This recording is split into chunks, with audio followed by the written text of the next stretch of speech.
नमस्कार विद्यार्थियों। आज हम जातीय गतिशीलता के दो मुख्य घटक संस्कृतिकरण और पश्चिमीकरण के संदर्भ में जातीय गतिशीलता को समझने का प्रयास करेंगे। जैसा कि हमने पिछले लेक्चर में इस बात को जाना कि जाति है वो एक बंद सामाजिक समूह है, क्योंकि जन्म के आधार पर मिलती है। हालांकि विगत वर्षों में जो विवाह और खान पान संबंधी प्रतिबंध थे वो ढीले हुए हैं, परिवर्तन आया है। फिर भी इसमें और परिवर्तनों की गुंजाइश है। मुख्य इसमें जो गतिशीलता की संभावनाओं को किस तरह से बल मिला है पश्चिमीकरण और संस्कृतिकरण के द्वारा, उसको आज अपन समझने का प्रयास करेंगे। जाति अनेक श्रेणियों में विभक्त होती है। इसमें सभी व्यक्तियों की परिस्थिति पहले से ही निश्चित होती है, ये हमने कल डिस्कस किया था। जब इस पूर्व निश्चित परिस्थिति में परिवर्तन आने लगता है तब इसे ही जातीय गतिशीलता कहते हैं। तो ये समझना बड़ा जरूरी है कि गतिशीलता है क्या। जाति एक बंद वर्ग है तो एक फिक्स पोजीशन है। जब इस फिक्स पोजीशन में चेंज आने लगे तो उसे हम कहेंगे मोबिलिटी या गतिशीलता। गतिशीलता से सामान्यतः हमारा अभिप्राय एक व्यक्ति अपने जीवन काल में जिन उतार चढ़ावों का सामना करता है उस प्रक्रिया से है। परिवर्तन की यह प्रक्रिया कभी कभी एक समूह में भी देखी जाती है, जो कि गतिशीलता का ही एक उदाहरण है। प्रसिद्ध समाजशास्त्री एम.एन. श्रीनिवास ने जातीय गतिशीलता के जिस दृष्टिकोण को विश्लेषित किया, उसने जाति के मिथक को तोड़ने का काम किया। उनके अनुसार जाति व्यवस्था की यह विशेषता है कि इसके अंतर्गत आने वाले घटकों का स्थान तो हमेशा के लिए निश्चित होता है, पर साथ ही इसमें गतिशीलता की संभावना भी बनी रहती है। यह विशेषता जाति व्यवस्था को अन्य अपेक्षाकृत कठोर व्यवस्थाओं से अलग स्थान प्रदान करती है। एक व्यक्ति की जाति को उसके संपूर्ण जीवन के लिए निश्चित करने का कार्य जाति व्यवस्था के द्वारा किया जाता है। जातीय गतिशीलता को संस्कृतिकरण और आधुनिकीकरण की प्रक्रिया की सहायता से समझा जा सकता है। संस्कृतिकरण क्या है, इसको समझने के लिए हम एम.एन. श्रीनिवास की बात फिर से करेंगे, क्योंकि संस्कृतिकरण का जो कॉन्सेप्ट है वो एम.एन. श्रीनिवास ने ही सबसे पहले अपनी पुस्तक सोशल चेंज में दिया था।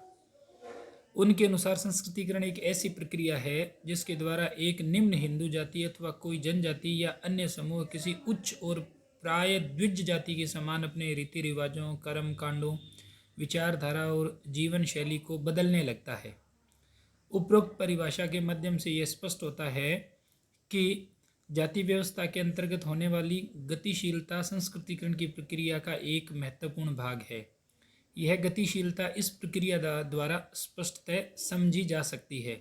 उदाहरण के तौर पर ब्राह्मणों की जीवन शैली, कर्म कांड, रहन सहन और खान पान संबंधी व्यवहारों का अनुसरण करते हुए निम्न जातियों ने मांसाहारी भोजन का निषेध और मदिरा पान आदि को त्याग करना प्रारंभ कर दिया। यह संस्कृतिकरण की प्रक्रिया का ही अंग है। इस संबंध में यह बात ध्यान देने योग्य है कि संस्कृतिकरण की यह प्रक्रिया जाति में संरचनात्मक परिवर्तन न करते हुए केवल पदमूलक परिवर्तन को सूचित करती है। अर्थात संस्कृतिकरण में किसी जाति विशेष से संबंधित कुछ लोगों की जीवन शैली और आचार विचार में अवश्य परिवर्तन आ जाता है, परंतु यह परिवर्तन भी इस जाति विशेष को अपने से ऊंची जातियों से आगे नहीं बढ़ने देता है। यानी ये जो गतिशीलता या इसमें परिवर्तन आता है यह एक सीमा तक ही आता है। संस्कृतिकरण से पहले उन्होंने ब्राह्मणीकरण नाम दिया और फिर इसे ज़्यादा व्यापक बनाते हुए संस्कृतिकरण नाम दिया।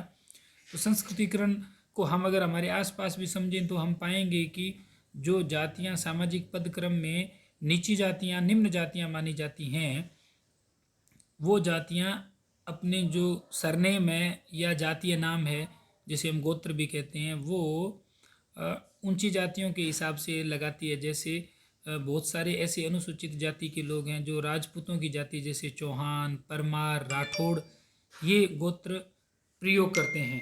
तो ये भी जो एम.एन. श्रीनिवास की संस्कृतिकरण की अवधारणा है वो इस चीज़ को सामाजिक गतिशीलता के संदर्भ में हमें समझाने का प्रयास करती है। इस सामाजिक गतिशीलता का ही एक और दूसरा घटक है जिसकी एम.एन. श्रीनिवास ने चर्चा की है, वो है पश्चिमीकरण या वेस्टर्नाइजेशन। पश्चिमीकरण की अवधारणा संस्कृतिकरण आदि अन्य अवधारणाओं से तुलनात्मक रूप में कहीं अधिक सहज और सरल है। एम.एन. श्रीनिवास ने संस्कृतिकरण को परिभाषित करते हुए कहा कि जिस प्रक्रिया के अंतर्गत ब्रिटिश उपनिवेश काल में 150 वर्षों से भी अधिक समय तक भारतीय समाज की जातियों में और संस्कृति में जो भी परिवर्तन आए उसे पश्चिमीकरण या पाश्चात्यकरण कहते हैं। इस शब्द के अंतर्गत विशेष रूप से प्रौद्योगिक संस्थाओं, वैचारिकियों और मूल्यों आदि विभिन्न स्तरों पर होने वाले परिवर्तनों का समावेश किया जाता है। भारत में अंग्रेजों के आने और शासन करने से पहले भारतीय समाज में हिंदू जीवन को जाति प्रथा के नियमों और प्रतिबंधों ने बुरी तरह से जकड़ा हुआ था। जब भारत में अंग्रेजों की सत्ता स्थापित हो गई, तब औद्योगिकीकरण का विस्तार हो जाने के कारण नगरीकरण का प्रारंभ होने लगा, जिसके कारण गाँव की जनता हजारों की संख्या में रोजी रोटी की तलाश में नगरों में आने लगी। इसके कारण गांव पहले की तरह आत्मनिर्भर नहीं रह पाए। भारतीय लोगों के ब्रिटिश समाज के निरंतर संपर्क में आने के कारण भारत में पाश्चात्य शिक्षा, मूल्य और नवीन तकनीक का भी आगमन होने लगा, जिसने भारतीय समाज के परंपरागत स्वरूप को बदलना प्रारंभ कर दिया। यह प्रक्रिया पश्चिमीकरण कहलाई। जब पश्चिमी मूल्यों, पाश्चात्य शिक्षा आदि के प्रभाव से उच्च जातियों की परंपराओं और रीति रिवाजों में परिवर्तन आने लगता है, यह पश्चिमीकरण कहलाता है। यानी जो मूल्य है और शिक्षा है, हमारी शिक्षा और मूल्य या हमारी जो परंपराएं हैं, जातीय परंपराएं, रीति रिवाज, उनमें जब पश्चिम से प्रभावित चीज़ों का समावेश होता है तो वो प्रक्रिया पश्चिमीकरण कहलाती है। आज़ादी के बाद जाति में कई बदलाव आए हैं, जिसे कि मुख्य रूप से स्त्रीकरण के रूप में देखा जा सकता है। पहला बदलाव संवैधानिक प्रक्रिया द्वारा आया, जो कि मौलिक परिवर्तन रहा। संविधान के द्वारा यह निश्चित किया गया कि राज्य की दृष्टि में जाति का आधार लेकर व्यक्तियों के बीच कोई भेदभाव नहीं किया जाएगा। दूसरा बदलाव वो योजनाएं थी जिनके लागू होने से दलितों और अनुसूचित जातियों का विकास है, उसकी गति तेज हुई। पिछले कुछ दशकों में हमारे समाज में शिक्षा का तेज़ी से प्रचार हुआ है, जो कि जातीय प्रतिबंध है उनको ढीला करने में और जो कुरीतियां हैं उनको कमज़ोर करने में सहायक सिद्ध हुआ है। वर्तमान में जातियों में आए परिवर्तन और गतिशीलता का परिणाम यह हुआ कि उसने पारंपरिक श्रेणीकरण की व्यवस्था को काफ़ी हद तक बदल दिया है। इसका मुख्य कारण विज्ञान प्रौद्योगिकी के प्रसार और धर्मनिरपेक्षता की प्रकृति है, जिसने उन मूल्यों को ही हिलाकर रख दिया है जो पवित्र और अपवित्र की धारणा को पोषित करती थी। समाज में इसका सकारात्मक प्रभाव यह पड़ा कि दलित जाति को मंदिरों में प्रवेश का अधिकार मिला है। भारत के सुदूर ग्रामों को यदि छोड़ दिया जाए तो छोटे कस्बों और नगरों, महानगरों में छुआछूत एवं जातिगत भेदभाव की भावना में कुछ कमी आई है। आज दलितों के हाथ में सत्ता और राजनीतिक अधिकारों के आ जाने से वह अपने हक के लिए आवाज़ उठा रहे हैं, अपने अधिकारों के लिए संघर्ष कर रहे हैं। आरक्षण की सुविधा द्वारा देश के सभी दलित एक डोर में बंध गए हैं। यह सभी परिवर्तन जाति के स्वरूप में आए मूलभूत परिवर्तनों के ही सूचक है।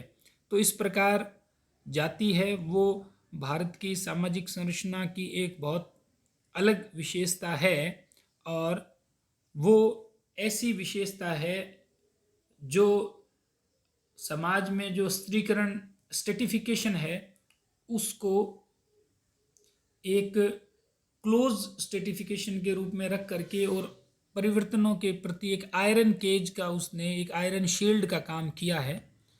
अब हम नेक्स्ट चैप्टर में अगले टॉपिक पर बात करेंगे।